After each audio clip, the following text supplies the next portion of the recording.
Hi, this is Ann Weiser Cornell, and welcome to this webinar on welcoming all of you, welcoming everything you are aware of and everything you feel and everything that's part of you.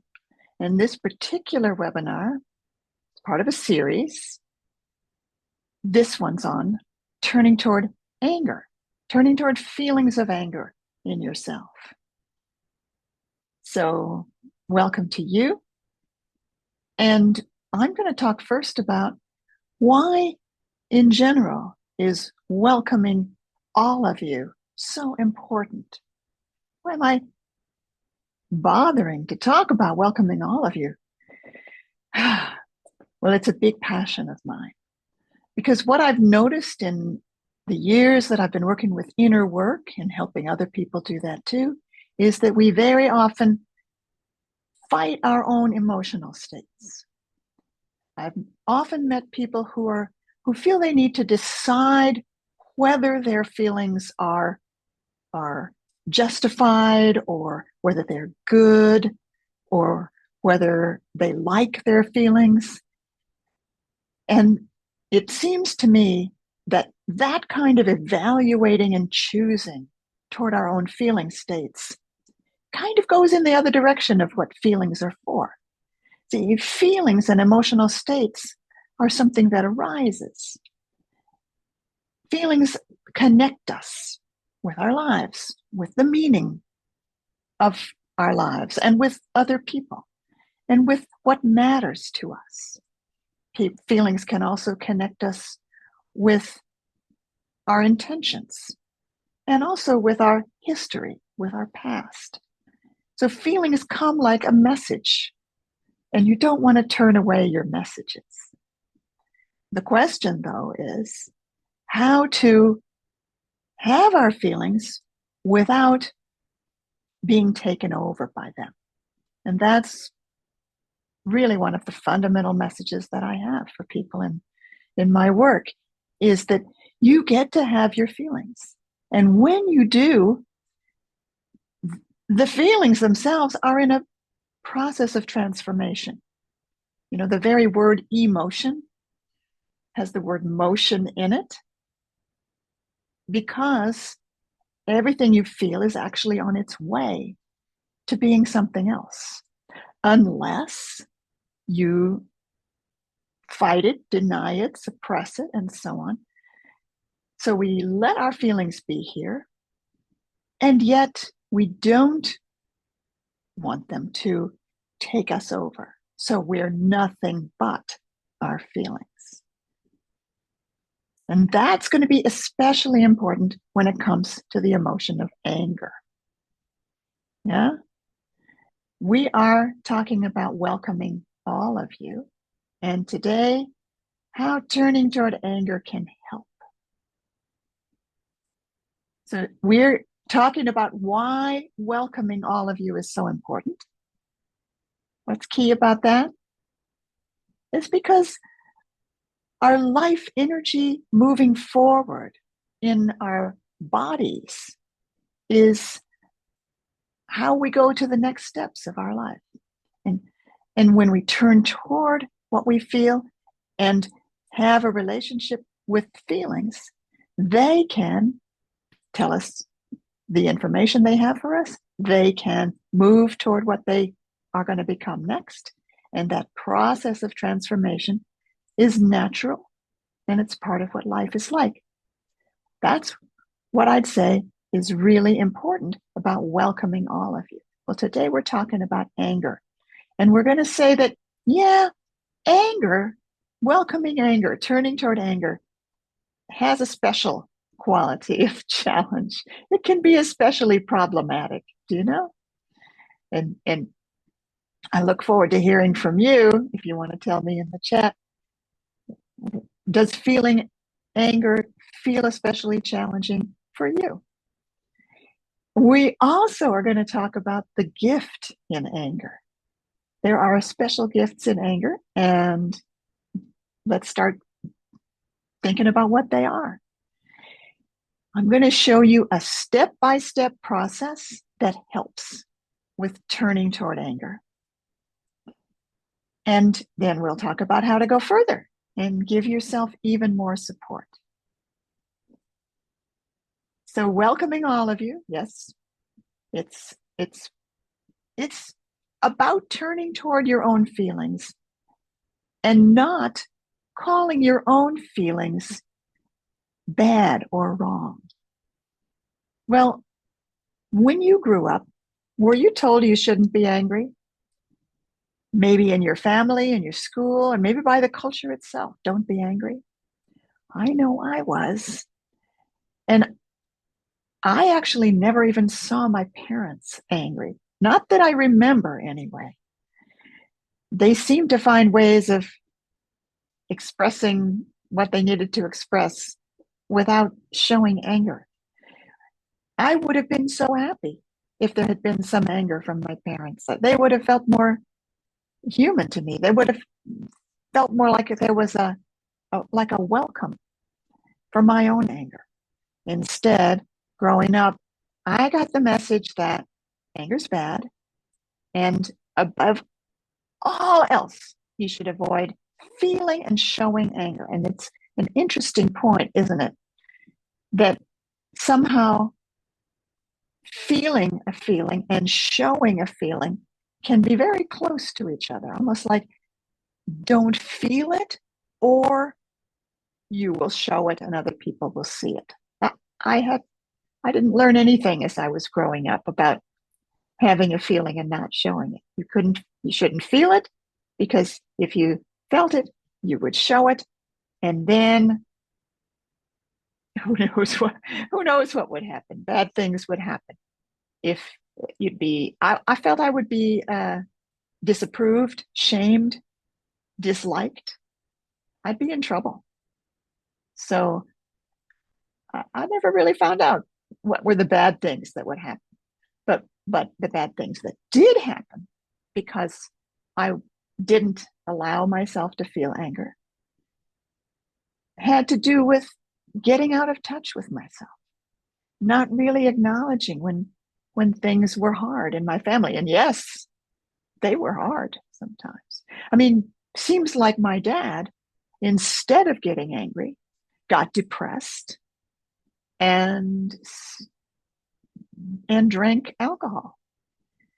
So that's what he turned his anger into. That was the model I had. And yes, I started to drink when I got into my 20s. So were you told you shouldn't be angry? Or did you have the opposite? Did you have models of people getting angry, showing their anger, and being kind of dangerous for that reason? I see some people are writing in the chat, so let's see what's up.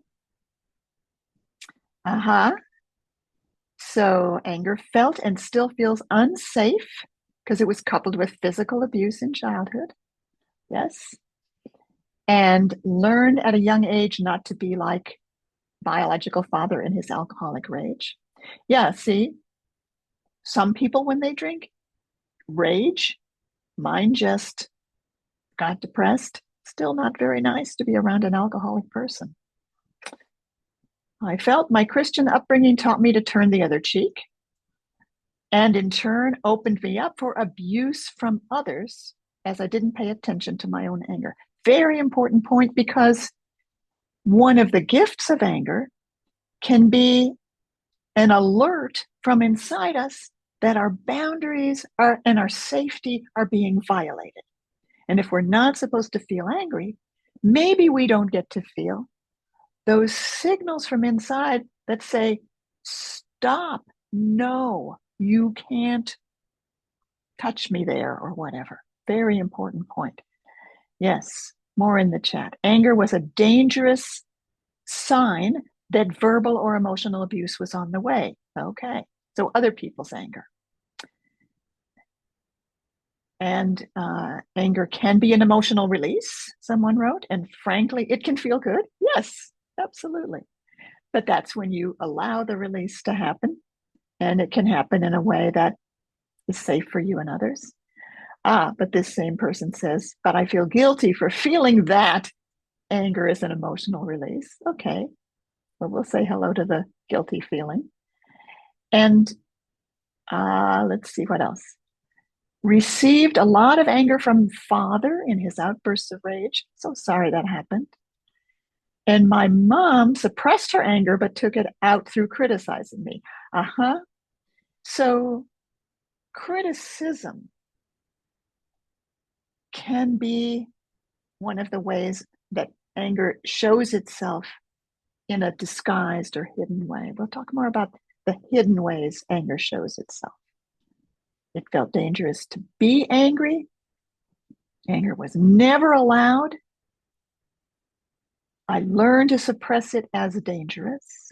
Yeah, if something's not allowed, you don't see any models of somebody acknowledging and managing the feeling. And so it seems like it must be enormously dangerous. Here's somebody else who says anger was okay for men, but not women. Interesting. And then my difficulty, especially anger, is the rhythm. I feel I can't take the time to be with it. Right. So anger comes suddenly and kind of like a forest fire and doesn't seem to allow taking time. We'll have a look at that. And then I have a hard time getting in touch with my own anger and so on. Wow. Thank you so much for these shares in the chat. Let's look at our next step where you're told you shouldn't be angry. Well, as we've seen from the people sharing, anger, for many of us, anger is a forbidden emotion. We can't feel it either because feeling either because feeling anger wasn't modeled or because it was modeled too much. And even in a family with raging parents, it's often not allowed for the kids to be and express anger. And so, especially those of us who feel we're not supposed to feel angry, maybe anger shows up in disguise, right? So here are some other forms of anger. Do you ever feel irritated? Annoyed? Outraged? How about exhausted? I'm not saying all feelings of exhaustion are anger, but anger could show up as exhaustion. And how about the urge to push back, the wanting to say, that's enough? That could be a way that anger shows up too. So, what are some of the challenges of anger? Well, one of them is that we can get taken over by anger. So I'm going to let you know that although I love feelings, and I feel that the better we can do at welcoming all our feelings, the more full of life, our own forward life we can be. That doesn't mean we get taken over by those feelings. There's a way to have your feelings without being consumed by them. And that's what happens when we get taken over by anger or any other feeling. We're consumed by it. So, not wanting to be consumed by the feeling, that's one of the challenges. If we get taken over by anger, we may say or do things we're sorry for later. Another thing about anger is when you're angry, anger can make you focus in on just one aspect of a situation. And then you're unable to see the big picture. That can include other people's perspectives, other people's points of view. So being angry can narrow what we allow in, and including valuable information about the situation we're in and the relationship that we're in. These are some of the problems when anger is something that we're feeling and it takes us over. And what else are you aware of? I think some people have already been saying some of the problems with anger. Is there more? I think some of the people have been sharing in the chat that if you feel anger and show it, that could be dangerous. And it could also damage, hurt your important relationships, cause distance. And it seems that perhaps other people might be angry in response to you. Where I'm seeing in the chat, it can be alienating to feel angry. It can limit your voice, somebody wrote. Oh, that's lovely. Yes, I really agree on that. And then when I get taken over by anger, communicating my important point is lost because other people are reacting to the fact that I'm angry rather than hearing my point. There you go. Let's proceed. Yes. I have some things to say about anger. This is something I've been thinking about. We'll just see if you agree with me. I feel that often we get angry when there's something we know to be wrong. And think about your own anger. This is not really talking about other people's anger, your parents' anger. Thinking about your own anger now. Isn't it often when you know there's something wrong, something's not right, and something that violates boundaries, something that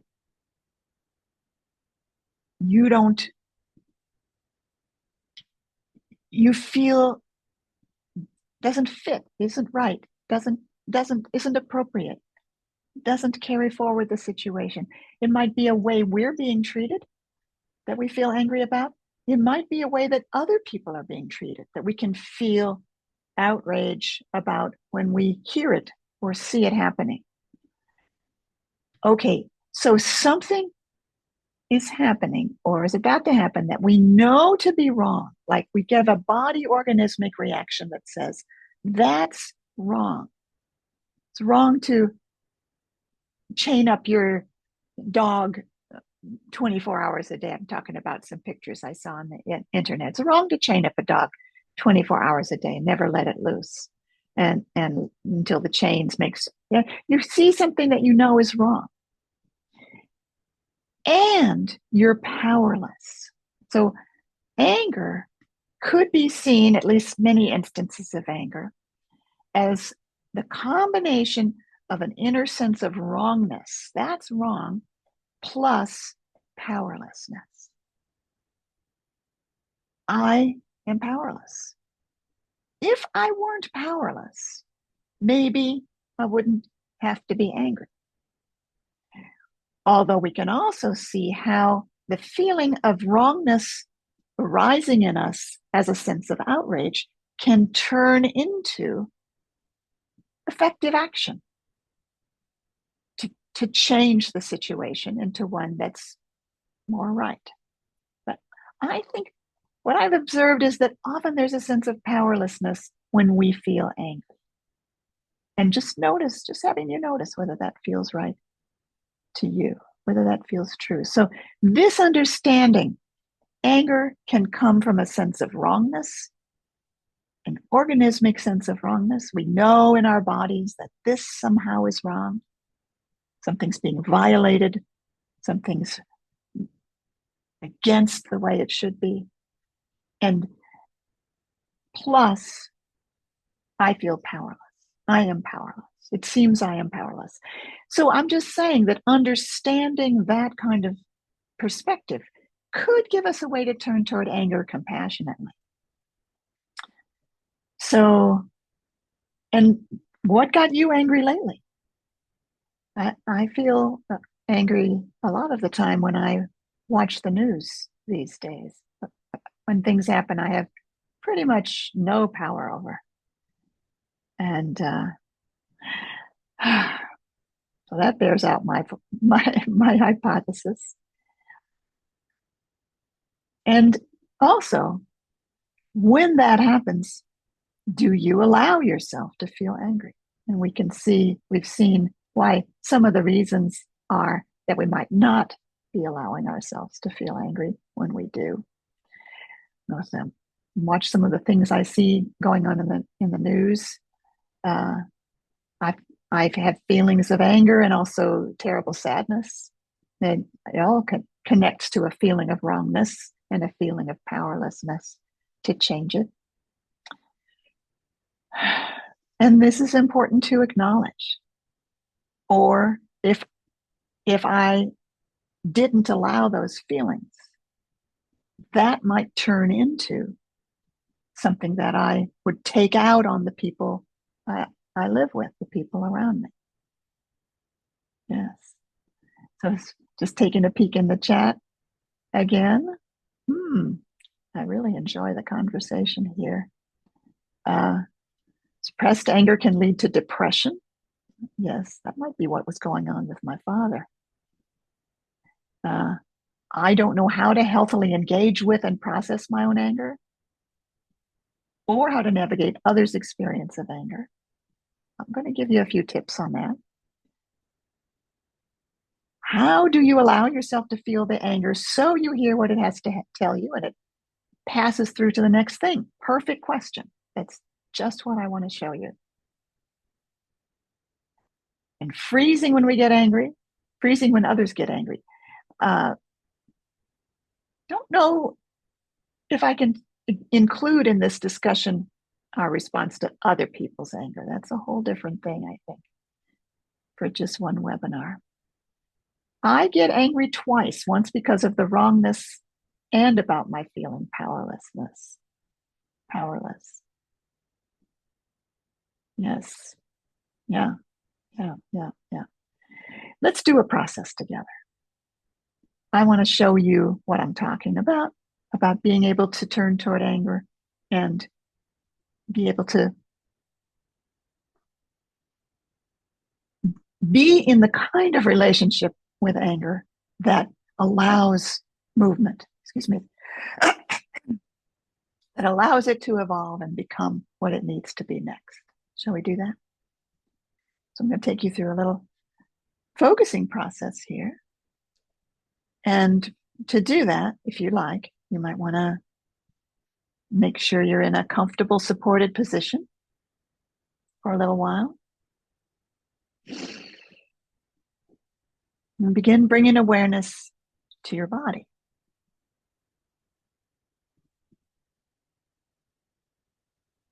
So you're feeling your body, and feeling your whole body. You may want to close your eyes just so you can tune in a bit better if you want to.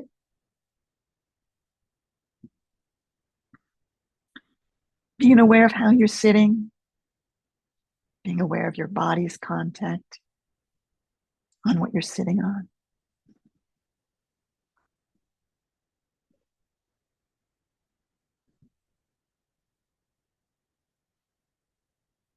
And letting yourself rest on the support that's beneath you, just consciously feeling yourself supported, and maybe even enjoying that feeling of lower body support.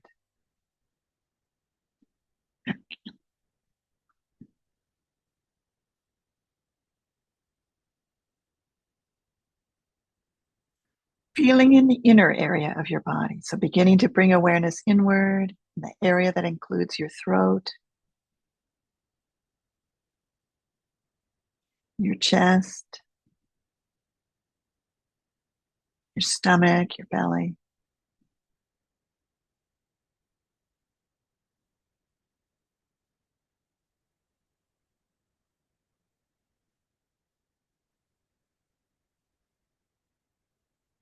And with awareness within, ask yourself if you're angry right now.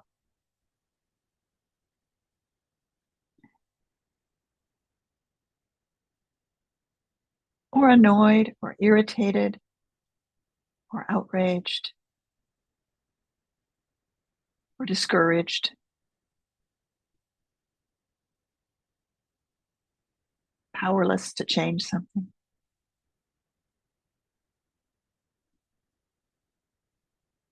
And if not right now, then maybe recently. Maybe a recent time comes to mind when anger arose. And as you sit now and remember that, notice how it feels in your body to remember the time when you felt angry or something like that, irritated, annoyed, and so on.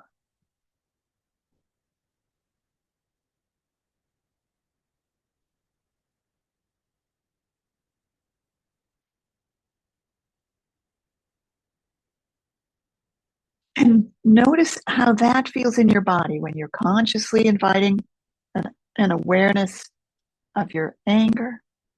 How does your body feel? Maybe your hands clench. Maybe there's a clenching somewhere else. Maybe there's a burning. Or maybe instead of feeling anger, you're feeling more of a shutdown, more of a freeze, more of a blankness. That might happen. Something to be aware of as well.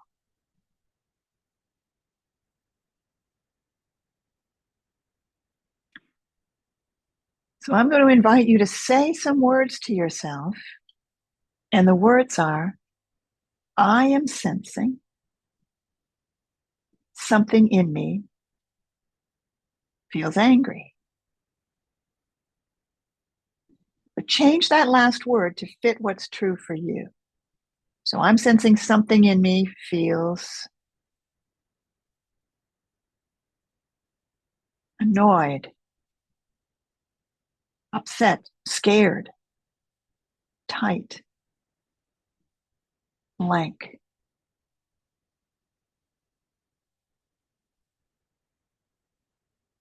I am sensing something in me feels, and fill in the blank.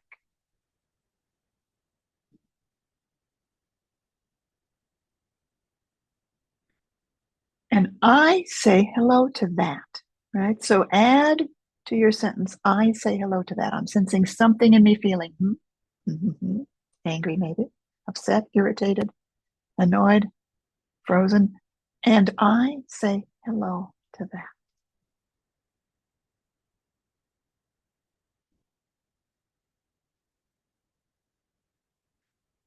And this is a kind of turning toward where you get to have what you feel and you are more than that. So if you can feel that difference when I'm angry or I'm sensing something in me is angry.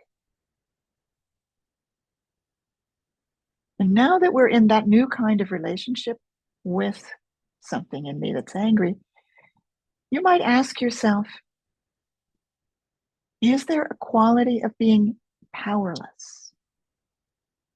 Something happening or about to happen that I've got no power over. Just curious, is there a powerlessness involved?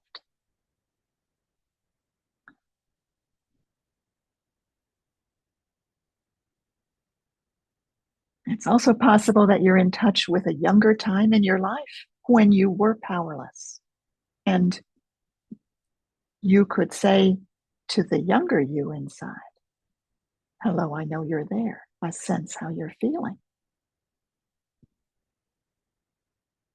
And what we're doing here is we're building our capacity to be what's called self in presence, the bigger self. I am sensing something in me that's feeling really angry, and I am saying hello to that.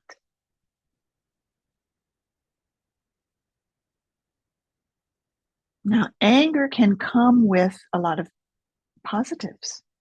It can give you energy, determination, motivation.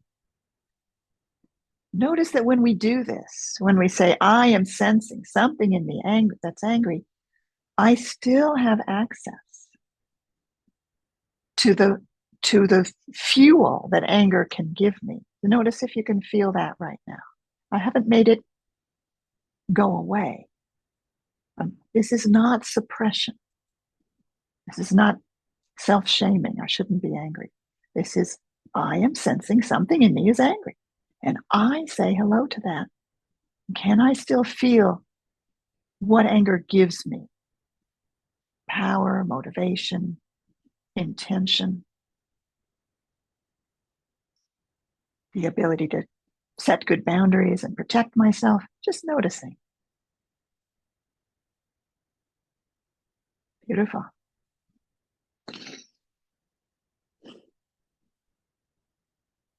Okay. So let's bring this process to a gentle completion.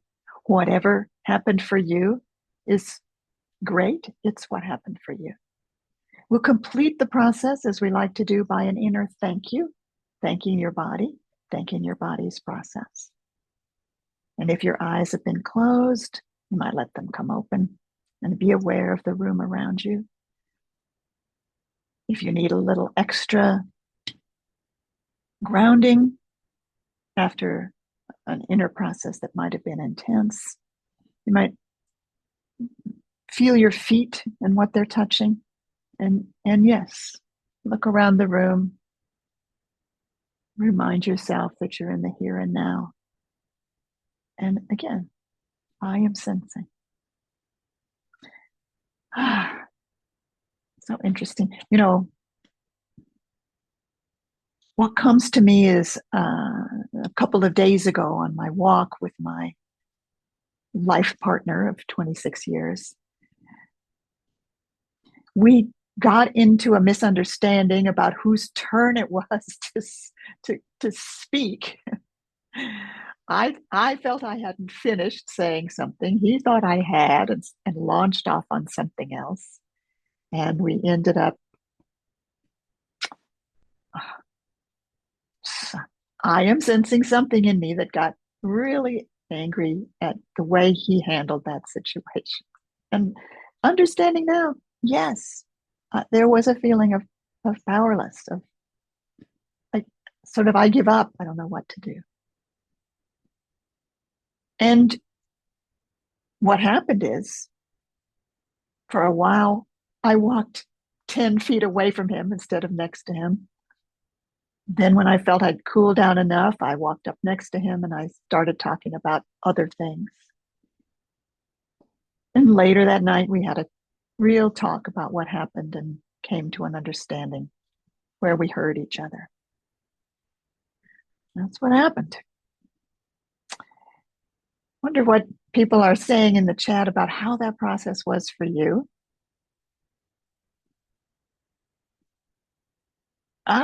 Someone writes, this practice always feels nourishing. And someone else writes, I feel tired after that experience.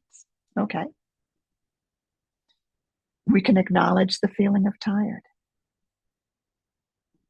And here's somebody saying, something in me now feels accomplished because I channeled my recent anger into action. Let me say a few more things about the gifts of anger.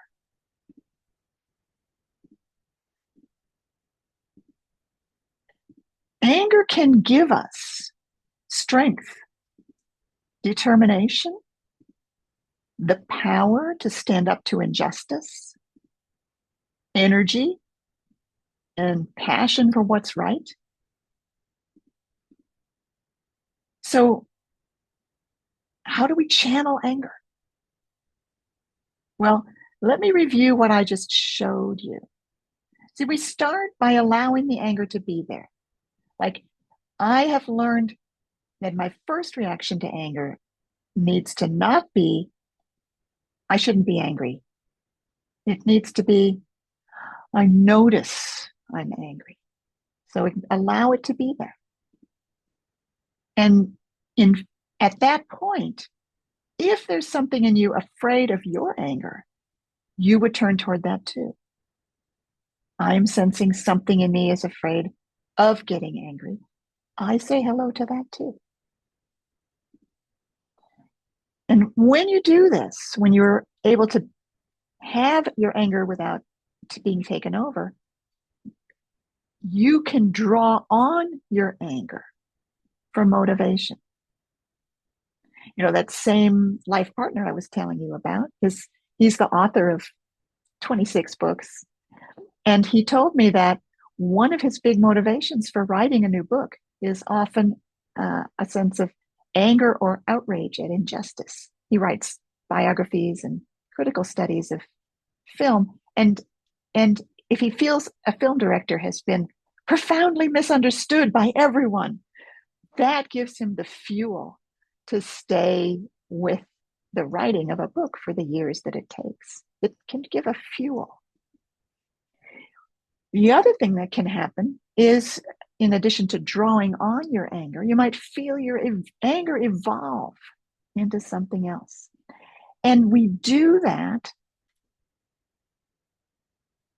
because we've given our anger the kind of company I'm talking about. So just reviewing it, you can start with a sentence like, I'm angry, and then say, something in me is angry. And then say, I am sensing something in me is angry. And then say hello to that. So this lovely, simple process allows us to move from I am to I am sensing something in me. What I love about this is you're not suppressing anything. You're being with. You still have the feeling. It's still there. We're not denying it. And then I am here with all of that.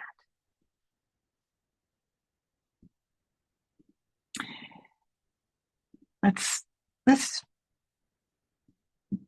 review what we've been talking about. And then I'm going to tell you something that I recommend that I think is pretty cool. Let's see.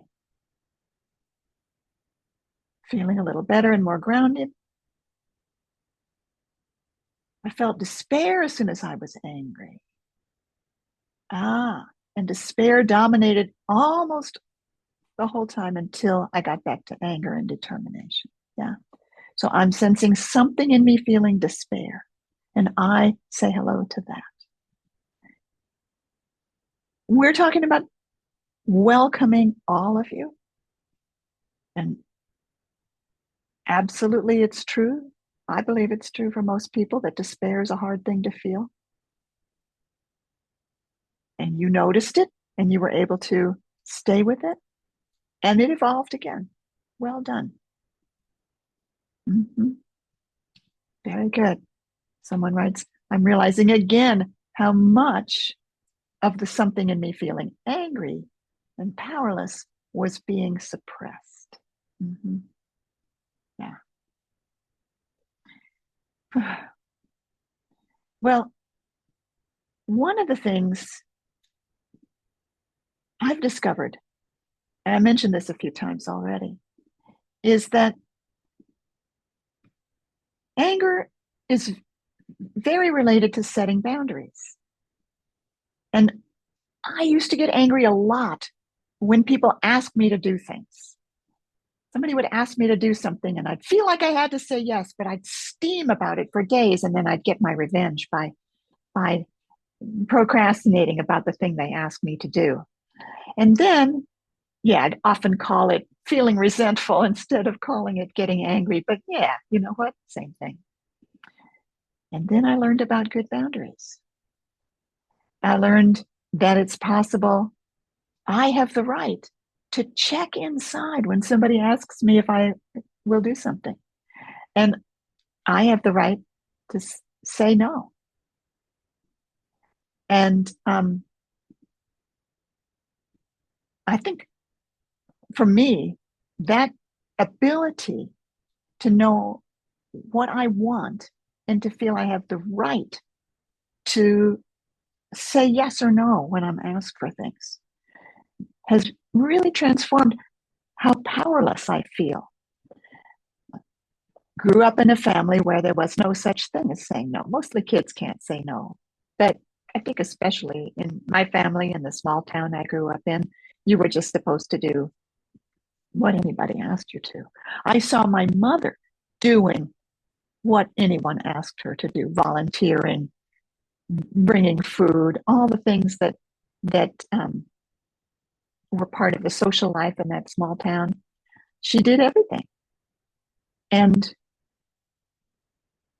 I gathered from that situation that I too didn't have a right to say no to things, which was big trouble, believe me, when I got to the stage of dating and being around people who wanted me to do physical things with them.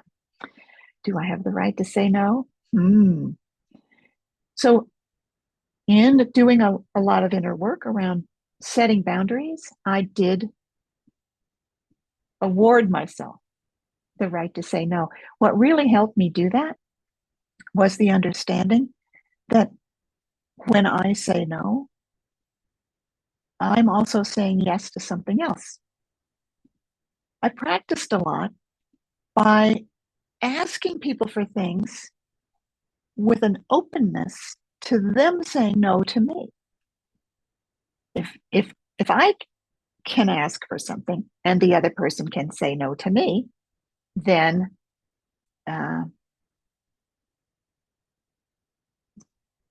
maybe I can always also say no. And I love the maxim. Anybody who says no to that, to what I asked them, they're saying yes to something else. So I used to feel like even saying no required me to be angry. I have to work up, how dare you ask me that? And then I can say no. And then I got in touch with, over time, I get to say no without being angry. There's nothing to be angry about. You got to ask me, and I got to say no. That's fair. See, if a person asking me for something felt like they were putting an obligation on me, they were constricting me, they were demanding of me something that I would have to say yes to, no wonder I'd be angry. No wonder I'd feel powerless and be angry. And then I didn't. I got to where I didn't feel that anymore. And that's why I thought maybe as part of our webinar on turning toward anger, I might tell you about my book and my course on setting boundaries. You'll find more about that on our website and in the email we're going to send after this webinar to everybody registered for it. We love to connect with you. We'd love to hear from you how things are going, what you'd like for future webinars. And we're doing a whole series this year called Welcoming All of You. We did Welcoming Feeling Stuck. Then we did Welcoming Anxiety. This one's Welcoming Anger. I think the next one is Welcoming Pain. So you'll get an email about the time and how to sign up for that next webinar. And it's lovely to be with you. Thanks, everybody, especially, well, everybody. And those who wrote in the chat, I have a special thank you for, because it really is lovely when people participate like this. Yes. Yeah. Thank you, thank you, thank you. Let's keep going. Keep turning toward how we feel with welcome, because every feeling has gifts in it. Take care. Bye for now.